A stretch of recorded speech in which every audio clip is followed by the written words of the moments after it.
Yo, peace. Before we get into the video, I just want to say thank you so much for watching this video. If you don't mind, please hitting that like button and please subscribing to the channel. But if you don't do anything else, if you want to support truth, please like the video. Thanks once again. Enjoy the video. Everything you hear in this video is alleged and for entertainment purposes only.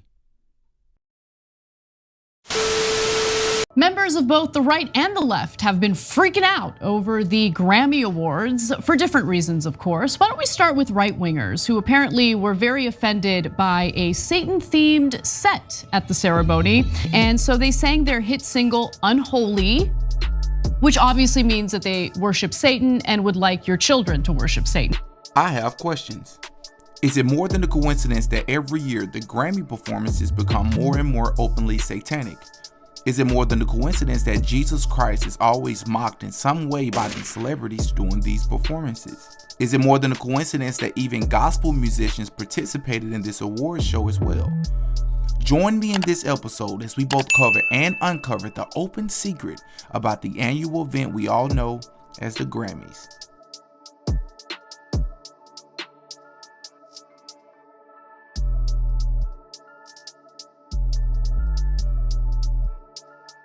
The Grammy Awards were first presented in 1959 by the National Academy of Recording Arts and Sciences, commonly called the Recording Academy, in Los Angeles when 28 prizes were given. The purpose of the Grammys Awards is to recognize achievements in the music industry, and for the last 64 years, millions of people across the country and even the world have tuned in to watch their favorite celebrities and musicians accept awards and put on groundbreaking performances. But what if I told you that the Grammys was far more than just recognizing musical achievements?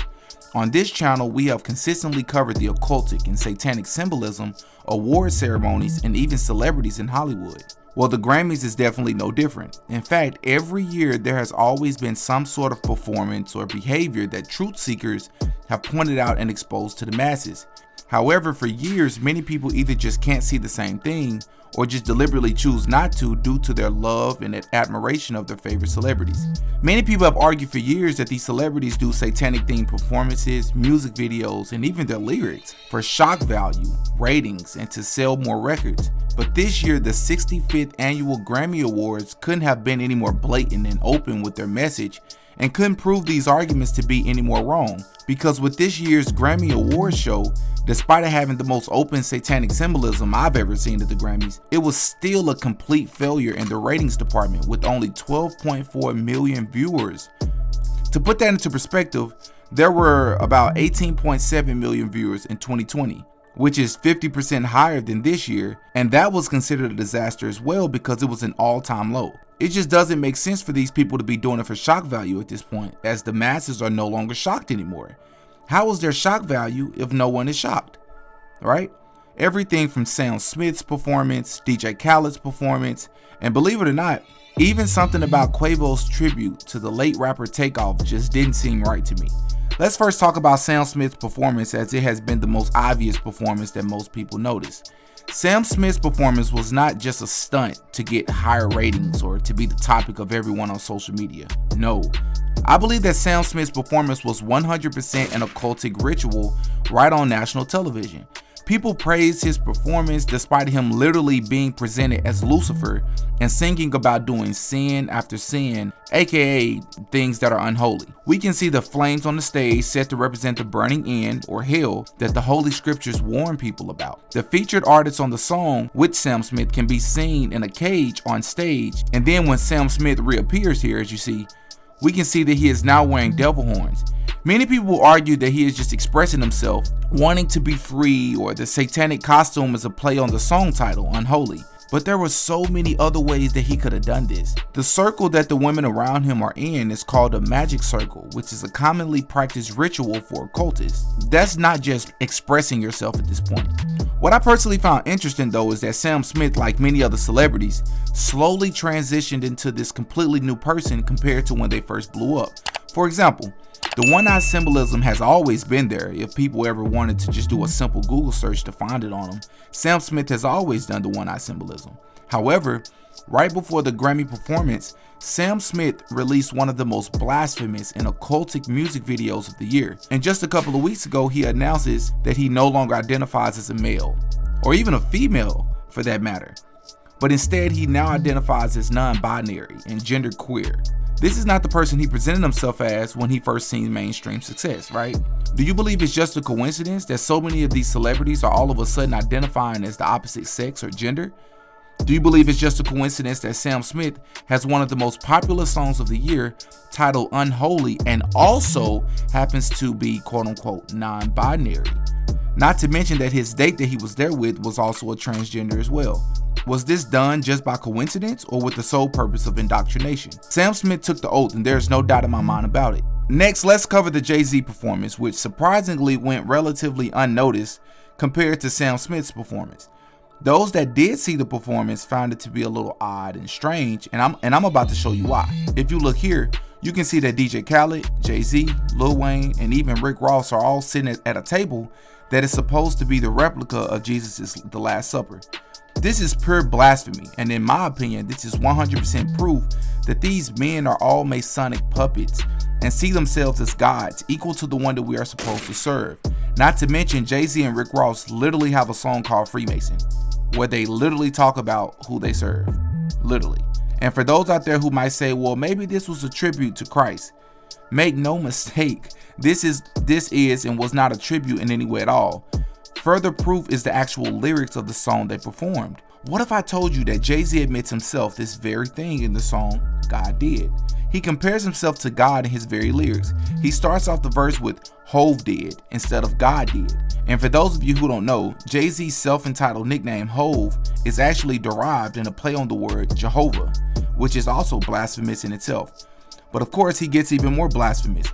Here in the lyrics, you can see that he compares himself and his music as a replacement to God's word in the New Testament. He raps, "These ain't songs, these is hymns, cause I'm him. It's the Psalms 151, this New Testament, the book of Hove, the book of Hove. Jesus turned water to wine, for Hove, it just took a stove." Not only is this blasphemous, but it's the same old played out drug glorification that you hip hop heads claim that JayZ matured away from in his music. This entire performance, in my opinion, was to mock God and to communicate to the audience how they became quote unquote gods on earth through masonry and occultic practice. For years, we have seen artist after artist blasphemously mock the image and story of Jesus Christ. Many people have falsely believed that this was some sort of tribute, but you couldn't be any further from the truth. It is my opinion that this is AntiChrist imagery, and these artists are being used to guide the people away from Christ. These artists are also being used to communicate to people that we are entering the new age of Antichrist, a time when artists will openly portray themselves as gods and demonstrate who they serve while the masses blindly follow. Time and time again, we see these same artists not only mock the masses to their faces, but literally mock Christians and followers of Jesus Christ, while people still choose to support them, spend their money, and give these people their energy and attention. Do you believe it's just a coincidence that out of all the major religions in the world, it's always Jesus Christ and Christians that are mocked? If it were simply about shock value, why is that the only faith that is mocked so often? Do you believe it's just a coincidence that in the same Grammys performance, they show both Sam Smith dressed as the devil while singing a song called Unholy, and JayZ then mocking Jesus Christ with The Last Supper? And listen, somebody has to say it, so I'm gonna say it. I'm very familiar with a lot of Kendrick Lamar's music, but I just don't know how he won a Grammy for this album. For his most recent album, I have not heard anyone really talking about it. I have not heard anybody just playing his music. Online, I haven't really it wasn't really talked about very much. Same goes for Maverick City and whoever else won the gospel album of the year or whatever it was. From my understanding, the people who listen to gospel music aren't very familiar with their music and didn't think that they deserved a Grammy either. So that just made this entire performance that much more weird, because Kendrick Lamar has many Grammys, but nobody that I'm aware of has really listened to this album. How did you win a Grammy for it? And did anyone else notice this? There was a moment when John Legend seemed to glitch or something on live television. Literally, like if you look in here, look at him. While the woman beside him literally did the Baphomet pose to the camera in front of everyone. Literally right here. Could you be any more obvious with it than this? Another performance I want to talk about is the Quavo tribute song to Takeoff, performed with gospel music group called Maverick City. This was the first red flag with this performance, because why would a gospel music group be at the Grammys? Why would they be a part of something so satanic and secular? Like, why? There's actually a lot that can be said about Kirk Franklin and the gospel musicians attending and performing at the Grammys. If you would like to see an entire video on the gospel music industry, please comment gospel music below. If enough of you comment the words gospel music, that will be one of my next videos. Now back to Quavo's performance. On the surface, it was made to appear that this was simply a tribute song to Takeoff. And I even admitted myself in a previous video that this performance was emotional, as a human being did lose their life to senseless violence. However, I must also admit that this also appeared to be like some sort of sacrifice celebration. The first reason is because of the half mask that Quavo was wearing during the performance. Like, what was the purpose of wearing it? I just didn't understand. In my opinion, it was another form of one-eye symbolism right there in front of everyone. The second reason this performance seemed a little odd was because there were several musicians and celebrities being shown on the backdrop behind Quavo, not just Takeoff. Most celebrities who just so happened to lose their life towards the end of last year, which was during the time of the quote-unquote good harvest that JayZ, DJ Khaled, Lil Wayne, and Rick Ross are displaying. I talked about this in my Open Secret About Thanksgiving video. Every year towards the end of the year, specifically during the month of October, something similar happens every single year with these occultists. It is not a coincidence that they performed a tribute to Takeoff first, and then shortly after that, they have Sam Smith's satanic performance on full display. Listen, I understand how many of you can hear this and believe that it sounds too far-fetched and almost like a fairy tale, right? But just like many of you, as I do, believe in God as a real entity, then you have to also accept that there's an opposite evil force that many people in this world believe in and worship, right? And after so much research on this world, I have slowly begun to believe less and less in coincidences. Do you believe this is all just a coincidence? I don't believe it is. Thank you for watching the video. Please subscribe, like, share, and comment who or what you'd like me to make a video on next. I believe it is not only my responsibility, but many others' responsibility to unapologetically raise awareness and speak truth to light to the best of our ability, despite how people may feel about it. If you notice evil and choose to not speak on it, please understand that this makes you a part of the problem and not the solution. Respectfully, there is no in between. All praise be to the Most High.